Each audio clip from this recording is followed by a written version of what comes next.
शुक्रिया वैभव। और बड़ी खबर आपको बता दें कि महाराष्ट्र में कांग्रेस के स्टार कैंपेनर नसीम खान ने कैंपेन करने से मना कर दिया है। कांग्रेस पर टीम पर नेतृत्व पर मुसलमानों की अनदेखी करने का आरोप लगाते हुए उन्होंने स्टार प्रचारक की लिस्ट से अपना नाम वापस ले लिया है। उन्होंने मल्लिकार्जुन खड़गे को चिट्ठी लिख दी और ये कहा है कि कांग्रेस को मुसलमानों का वोट तो चाहिए, लेकिन कांग्रेस उम्मीदवार नहीं उतारा गया है। आपको बता दें कि बंटवारे में जो सीटें मिली है कांग्रेस को, कांग्रेस ने एक भी मुस्लिम को महाराष्ट्र में टिकट नहीं दिया है। इस बात से नसीम खान जो स्टार कैंपेनर है वो नाराज हैं। विकास आघाड़ी 48 लोकसभा चुनाव महाराष्ट्र में लड़ रही है। कांग्रेस 17 सीट पे चुनाव लड़ रही है, लेकिन इस बार 48 में से महाविकास आघाड़ी 48 लोकसभा चुनाव महाराष्ट्र में लड़ रही है। कांग्रेस 17 सीट पे चुनाव लड़ रही है। एक पे भी उम्मीदवार अल्पसंख्यक समाज का नहीं दिए जाने से लोगों में बहुत रोष है। कल से बहुत सारे महाराष्ट्र के मुस्लिम संगठन के पदाधिकारी मुझसे मिले हैं, कांग्रेस के सभी लीडर्स और पदाधिकारी आकर मिले हैं। लोगों में गुस्सा है, नाराजगी है कि आखिर ऐसी क्या मजबूरी है जो 48 में एक भी जगह पे लोकसभा की उम्मीदवारी नहीं दी गई है। महाराष्ट्र प्रोग्रामी स्टेट हमेशा से रहा है। यहाँ से अब्दुल रहमान अंतुले साहब सांसद चुन के जाते थे, डॉक्टर रफीक जकरिया जाते थे, और महाराष्ट्र में पिछली बार हिदायत पटेल को अकोला से चुनाव हम लोगों ने लड़ाया था। तो महाराष्ट्र में कहीं ना कहीं एक सिंबॉलिक कि महाराष्ट्र की अल्पसंख्यक समाज की आवाज देश की लोकसभा में गूंजे, वो एक अपेक्षा लोगों में थी।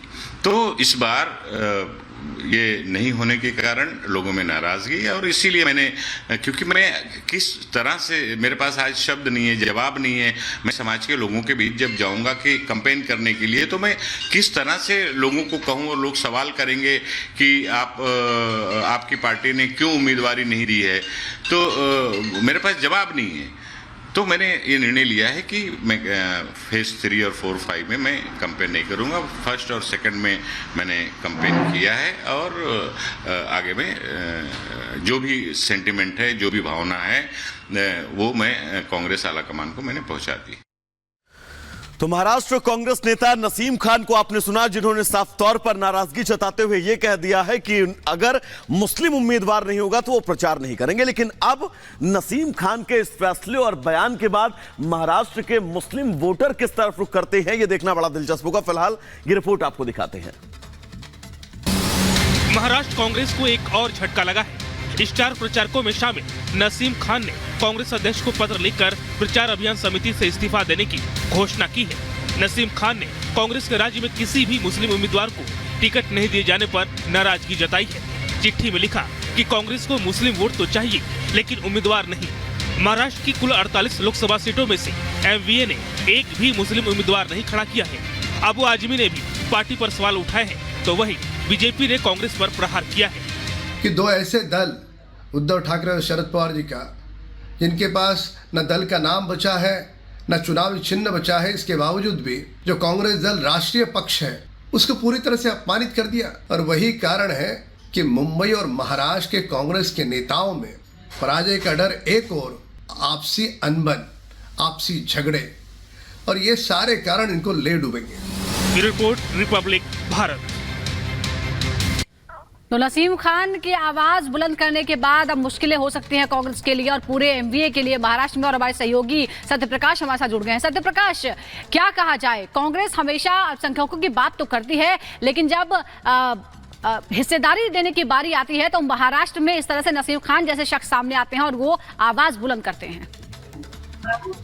जी हाँ, जिस तरह से नसीम खान ने कल ही पत्र लिखा है और कांग्रेस अध्यक्ष से मांग की है कि जिस तरह से महाराष्ट्र में अनदेखी हो रही है मुसलमानों को लेकर, कहीं कहीं मुसलमान इससे कांग्रेस से दूर हो सकते हैं, और उन्होंने अपने स्टार कैंपेनर नाम से लिस्ट से अपना नाम बाहर कर लिया है। उन्होंने कहा कि हम प्रचार नहीं करेंगे क्योंकि मुसलमान किसी कैंडिडेट को यहाँ पे महाराष्ट्र में उम्मीदवारी नहीं दी गई है, तो नाराज है। और आज लगभग 11:30 बजे वो प्रेस कॉन्फ्रेंस भी करने वाले हैं। लेकिन कहीं कहीं महाराष्ट्र कांग्रेस को बहुत बड़ा झटका है, क्योंकि महाराष्ट्र में जो कांग्रेस है मुस्लिम वोट के जरिए कहीं कहीं बढ़त बनाने की कोशिश कर रही थी, लेकिन कहीं कहीं नसीम खान का बाहर होना, नाराजगी होना कहीं कहीं महाराष्ट्र कांग्रेस के लिए झटका है।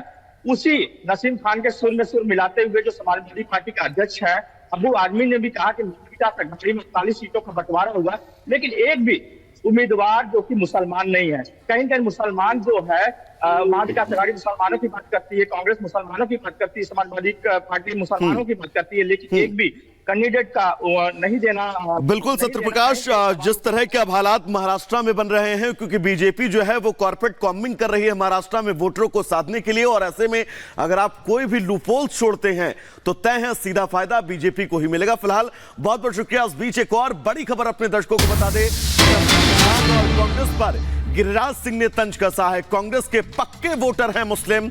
गिरिराज सिंह ने कहा है वोट मिलेगा तो कांग्रेस को आखिर क्यों टिकट दे। तो ये बड़ी खबर हम आपको बता दें, गिरिराज सिंह ने हमला बोला है कि जब वोट ही मिलना है तो फिर टिकट क्यों देना। नसीम खान और कांग्रेस की नाराजगी को लेकर गिरिराज सिंह का ये बड़ा प्रहार सीधा कांग्रेस पार्टी पर, और कहा है कि कांग्रेस के ही कोर वोटर मुस्लिम हैं, और जब वोटर ही मुस्लिम हैं तो टिकट देने का फायदा ही क्या है।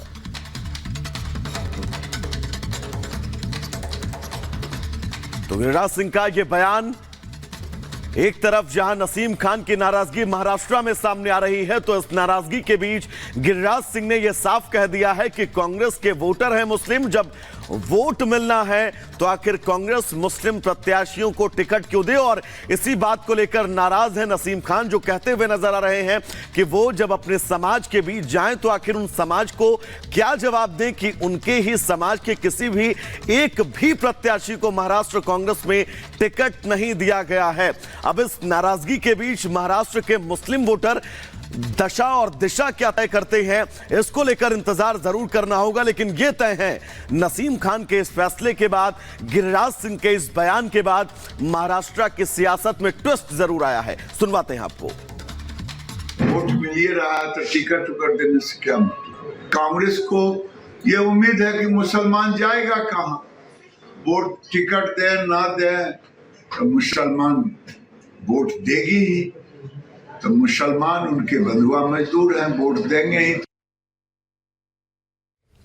गिरिराज सिंह ने तंज कसा इस बात को लेकर और ये कहा कि मुसलमान तो हार्डकोर वोटर है कांग्रेस का, दे ही देगा। यानी वो एक तरह से वोटर पर भी तंज कस रहे हैं कि आपको यानी मुस्लिमों को कांग्रेस ने क्या दिया है, कुछ नहीं दिया, फिर भी आप सिर्फ कांग्रेस को ही वोट करते हैं। इस तरह से तंज कसा गिरिराज सिंह ने। आपको बता दें कि लगातार बीजेपी हमलावर है, अल्पसंख्यकों को तुष्टीकरण का आरोप कांग्रेस पर लगाती रहती है, लेकिन कांग्रेस किस तरह से मुसलमानों से दूरी बनाने की कोशिश कर रही है वो एक बार फिर देखने को मिल रहा है। महाराष्ट्र में महाविकास आघाड़ी ने 48 में से एक भी सीट पर मुस्लिम को टिकट नहीं दिया है।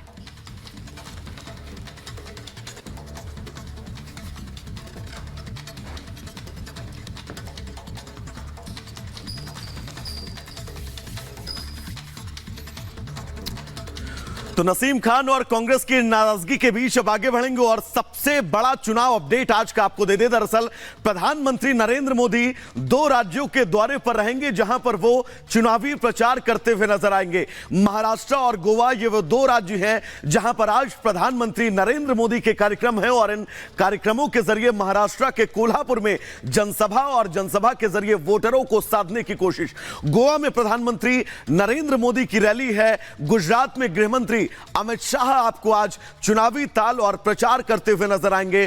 पोरबंदर, भरूच, पंचमहल में आज गृहमंत्री अमित शाह की सभा होनी है।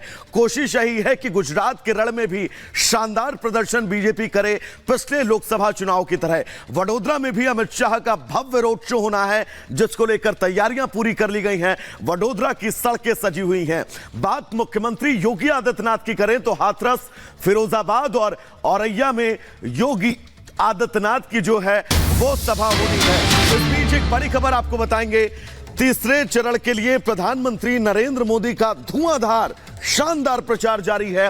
महाराष्ट्र, गोवा, मध्य प्रदेश में रैलियां हैं। कोल्हापुर, दक्षिण गोवा और धार में चुनाव प्रचार करते हुए प्रधानमंत्री नजर आएंगे। तीसरे चरण की अब तैयारी, और तीसरे चरण के इस तैयारी में अपने रण को कैसे और मजबूत किया जाए और कैसे इस सियासत के पिच पर जमकर शानदार बैटिंग की जाए, प्रधानमंत्री नरेंद्र मोदी जानते हैं। और अब ये रैलियां, कार्यक्रम। तो लोकसभा चुनाव में 2 चरणों का मतदान संपन्न हो चुका है और एक तरफ बीजेपी बम्पर जीत का भरोसा जता रही है, तो वहीं इंडी गठबंधन सत्ता में वापसी करने के दावे कर रही है। गर्मी के बीच भले ही जो प्रतिशत है वो थोड़ा सा घटा है, लेकिन क्या कुछ हुआ है 2 चरणों में, इस खास रिपोर्ट में आपको दिखाते हैं।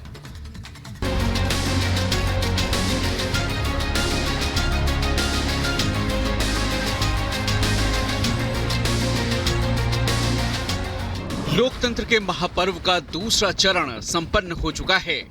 मतदान प्रतिशत भले ही पिछली बार से कम हो, लेकिन सियासी पारा चरम पर है। जीत के अपने अपने दावे हैं। बीजेपी 400 पार के दावे कर रही है, तो वहीं इंडी गठबंधन वाले अब सत्ता में आने का दम भर रहे हैं। 4 जून को किसकी सरकार होगी, ये साफ हो जाएगा। हालांकि दूसरे दौर के मतदान के बाद जो तस्वीर उभर रही थी, उसका बयां पीएम मोदी ने सोशल मीडिया पर कुछ यूं किया। पीएम मोदी ने लिखा, दूसरे चरण का मतदान बहुत अच्छा रहा। देश भर के लोगों का आभार जिन्होंने मतदान किया। एनडीए को मिल रहा समर्थन विपक्ष को और भी निराश करने वाला है। युवाओं और महिलाओं ने एनडीए को मजबूत समर्थन दिया। अब तीसरे चरण के रन के लिए पीएम मोदी और बीजेपी ने अपनी ताकत झोंक दी है। आज पीएम मोदी महाराष्ट्र, गोवा और मध्य प्रदेश में प्रचार करेंगे। कोल्हापुर और दक्षिण गोवा में पीएम की रैलियां हैं। धार में भी पीएम मोदी का आज प्रचार होगा। कोल्हापुर में शाम 5 बजे पीएम की रैली है, तो वहीं दक्षिणी गोवा में बीजेपी के उम्मीदवार के लिए आज शाम 7 बजे वास्को में पीएम रैली करेंगे। पीएम मोदी के निशाने पर है कांग्रेस और इंडी गठबंधन। मैनिफेस्टो, मंगलसूत्र, मुस्लिम तुष्टीकरण, परिवारवाद और भ्रष्टाचार जैसे तमाम मुद्दों पर पीएम मोदी ने कांग्रेस पर जबरदस्त सियासी प्रहार किया है। अब ईवीएम पर सुप्रीम कोर्ट के फैसले के बाद भी पीएम मोदी ने करारा प्रहार किया।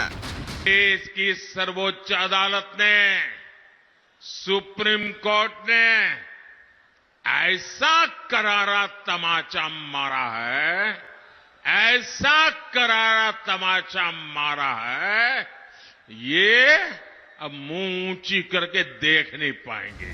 पीएम मोदी ने दूसरे चरण से पहले विपक्ष, खासकर कांग्रेस को मुस्लिम तुष्टीकरण और ओबीसी आरक्षण के मुद्दे पर घेरा।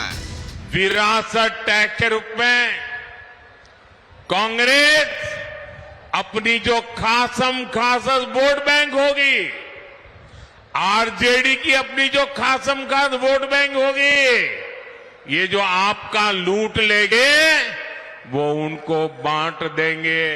और इसलिए एक स्वर से देश कह रहा है, कांग्रेस की लूट जिंदगी के साथ भी, जिंदगी के बाद भी। तो चुनावी रण में विपक्ष को घेरने के लिए बीजेपी को एक अचूक शस्त्र मिला है और वो है कांग्रेस का मैनिफेस्टो। मंगलसूत्र और विरासत टैक्स के बाद अब एक और बात सीएम योगी ने मुद्दा बनाई है और कहा है कि कांग्रेस अल्पसंख्यकों को खाने की छूट देकर आस्था के साथ खिलवाड़ की साजिश कर रही है। और पूरी खबर क्या है, इस रिपोर्ट में आपको विस्तार से बताते हैं।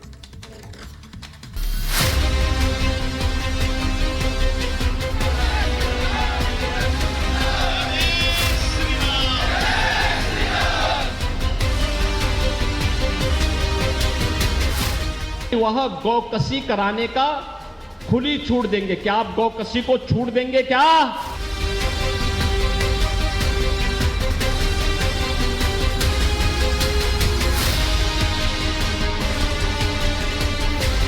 ये कहते हैं कि महिलाओं के जेवर को भी हम अपने कब्जे में ले लेंगे। कांग्रेस का चुनावी घोषणा पत्र